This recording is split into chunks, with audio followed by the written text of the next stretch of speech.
Boas noites. Un acosador sexual reincidente enfróntase a 31 anos de cárcere por presuntamente violar a unha hostaleira da cidade no ano 2013. O acusado sentouse hoxe no banquillo da Audiencia Provincial acusado de subtracción con violencia, roubo con intimidación, lesións e 2 delitos de violación, un deles en grau de tentativa. Está acusado de violar a unha camareira dun local da Ronda da Muralla no 2013, aínda que hoxe negou as acusacións e argumentou que a vítima estaba sen pantalóns e que lle caeu enriba unha botella de alcohol da estantería. A versión da muller é totalmente diferente.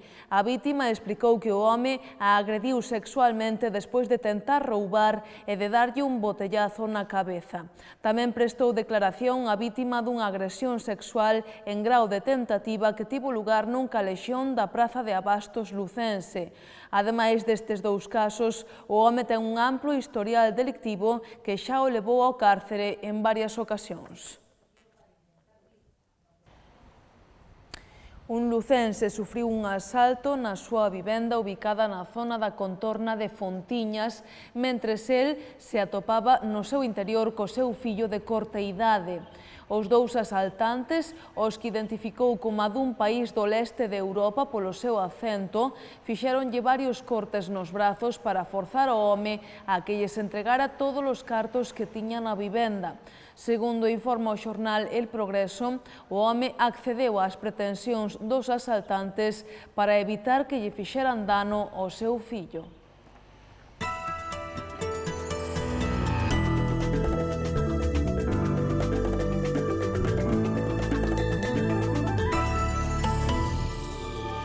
A alcaldesa de Lugo, Lara Méndez, dixo hoxe que ve un principio de acordo para un posible pacto de goberno con Lugo Novo despois de que onte ambas forzas mantiveran unha primeira reunión de achegamento de posturas. Aínda así, Méndez lembrou que Lugo Novo é unha plataforma que toma as súas decisións de forma asamblearia, polo que haberá que agardar para saber que deciden. A rexedora lucense explicou que esa primeira reunión se baseou en puntos programáticos, en moitos casos coincidentes, aínda que tamén hai puntos inasumibles porque non son competencia municipal. En canto á reducción de dedicacións exclusivas e soldos, Lara Méndez dixo que foi un tema que non se plantexou. Tamén dixo que é cedo para falar de repartos de áreas. A seguinte reunión será co BNG. Esa primeira reunión creo que se basou basicamente nuns puntos programáticos para ter en conta. En moitos casos son coincidentes porque xa no noso programa poñíamos ou facíamos xa referencia explícita a moitas das iniciativas que nos plantexaban, en outro caso moitas son asumibles e algunhas delas creemos que non son competencias municipales e debemos tampouco empezar a asumir competencias que non son propias, entre outras cousas porque incluso non teríamos tampouco respaldo legal para poder asumilas, pero un clima moi cordial, unha reunión moi de acordos programáticos, moi de programa, non se falou ao mellor tanto de reducións que terán que decir cal é o marco un pouco deles que plantexan para ver se podemos asumir ou en que posibilidad podemos asumir as peticións que faigan. É certo que o formato deles como partido é asambleario, o cual terán que decidir na asamblea se queren ou non formar parte tamén de goberno, que en principio tampouco, todo parecía apuntaba a que hai un principio de acordo, como se recollía hoxe nos medios. Eu o que quero é un goberno estable, que lle dé estabilidade ao Concello e que lle dé estabilidade aos veciños e veciñas, que en definitiva creo que é o noso compromiso. Despois, se somos 2 ou 3 forzas, chegando a acuerdos e consensos, eu creo que non vamos a ter ningún problema, o abanico aberto e as opcións todas encima da mesa. O secretario xeral dos socialistas galegos, José Ramón Gómez Besteiro, será senador por designación autonómica. O Parlamento nomeará previsiblemente no pleno da vindeira semana a Gómez Besteiro como sustituto de Paula Fernández na Cámara Alta, ao tempo que nomeará 3 novos membros do Consello de Contas.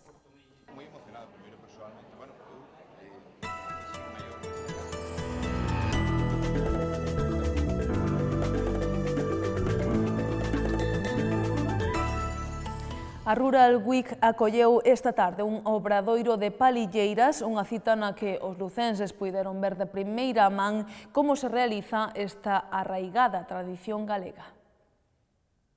A Rural Week acolleu hoxe un obradoiro dunha das tradicións galegas máis antigas. As palilleiras acudiron ata as termas para amosar o que se pode facer cun pouco de paciencia e con moitas horas de práctica.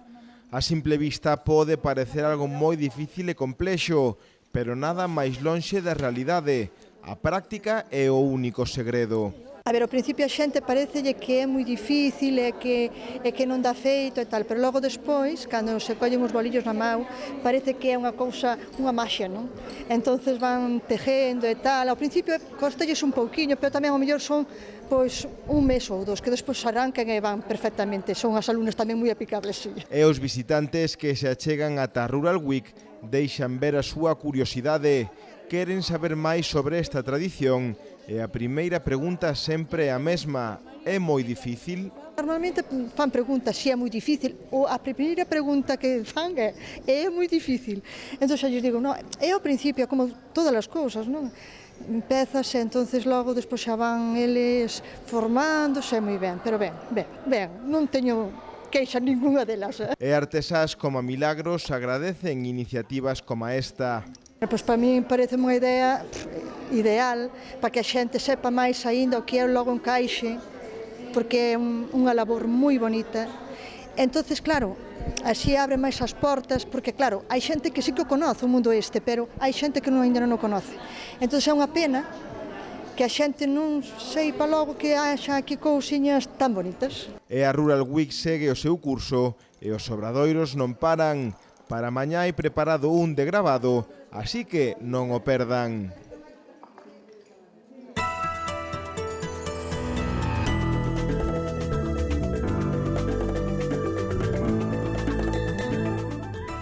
Persoas con cancro ou que o padeceron piden unha lei específica para os enfermos crónicos ou desta doenza que os protexa. Queixanse da desprotección socioeconómica na que os deixa o sistema despois de ter que loitar contra esta enfermidade. Hoxe concentráronse en Lugo en apoio da viguesa Beatriz Figueroa, enferma de cancro e que abandeira esta loita. Nosotros hoy en concreto estamos aquí apoyando a Beatriz Figueroa, que nos representa a todos los enfermos de cáncer y enfermedades crónicas, porque una vez que nos curamos en el Serga o estamos en proceso de curación, combatimos también contra otras partes del sistema. Se nos agotan las prestaciones, las bajas se terminan y tenemos una lucha constante. Nos vienen denegadas, nos dan de alta cuando todavía no estamos curados. Hay gente que está sobreviviendo con 400 euros y tiene que pagar el 40% de los medicamentos. Son circunstancias surrealistas cuando saben que son enfermedades que se desarrollan en el tiempo y que tienen un proceso. Una enfermedad como el cáncer no se termina cuando terminas las sesiones de quimioterapia. Tenemos unos efectos secundarios y una serie de cosas que continúan en el tiempo. Cada caso es especial y cada caso lo tienen que mirar de una manera especial. Hay gente como mis compañeras que tienen personas además a su cargo. Necesitas gente que te esté cuidando y que esté a tu lado. 400 euros, yo no sé quién es capaz de sobrevivir con eso, pero yo por lo menos en este momento estoy pagando más de 100 euros al mes de medicamentos, solo de medicamentos. Luego hay circunstancias, pueden coincidir sin una coyuntura económica más o menos buena, pero también te puede coincidir en el paro, en el tiempo que estamos con los recortes y con todo lo demás, pues han recortado también Entonces nos estamos encontrando porque prácticamente que las incapacidades son al límite, o por edad o porque ya estás desahuciado prácticamente. O sea que debería de haber unos pasos intermedios y lo que está apoyando Beatriz es precisamente que se haga una ley específica para los enfermos crónicos y para los enfermos de cáncer, que cubra todo eso, como por ejemplo una incorporación progresiva al puesto de trabajo, porque tampoco no estamos con la misma fuerza que estábamos antes de padecer la enfermedad, ni psíquica ni físicamente. Os pais e nais afectados polo peche da gardaría do Sagrado Corazón siguen en pé de guerra. Hoxe entregaron 5.000 sinaturas no rexistro da Xunta e solicitaron reunirse coa alcaldesa de Lugo e coa delegada territorial da Xunta en Lugo para que intermedien coa Fundación para evitar este peche.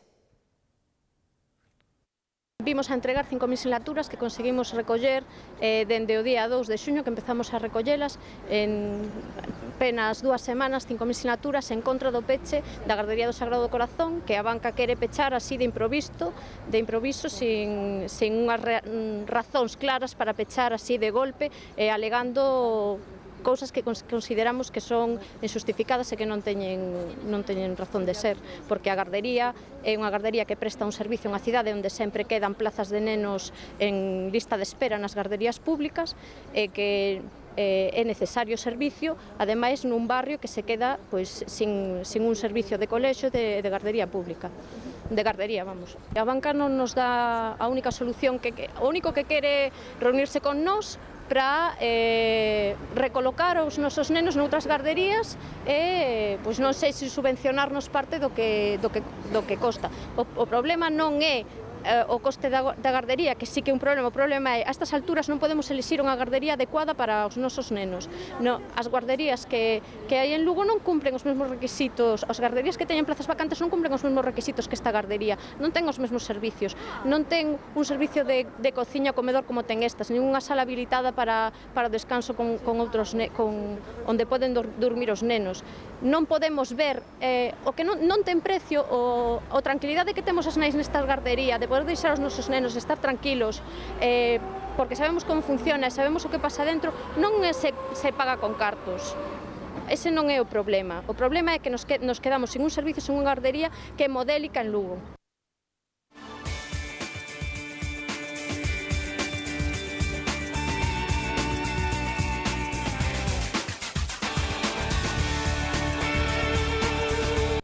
O novo Club Deportivo Lugo vai collendo forma. O equipo que preside Tino Saqués anunciou esta tarde a renovación de Carlos Pita e de Fernando Seoane, dous dos xogadores máis importantes no vestiario lucense.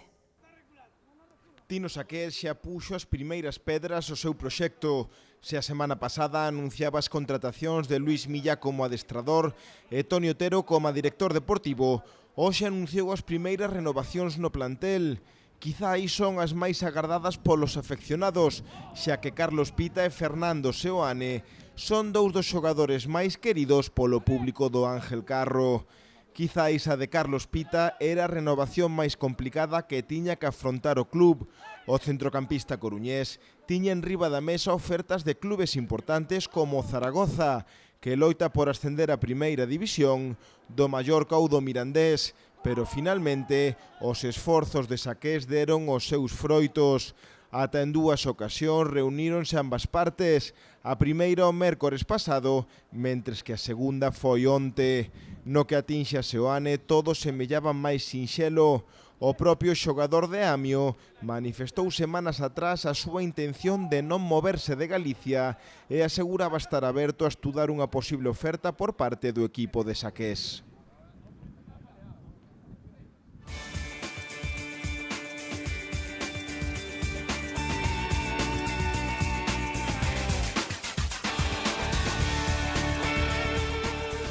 Isto foi todo pola nosa parte, pero poden seguir informados a través do xornal El Progreso e do portal do Grupo El Progreso, galiciae.com.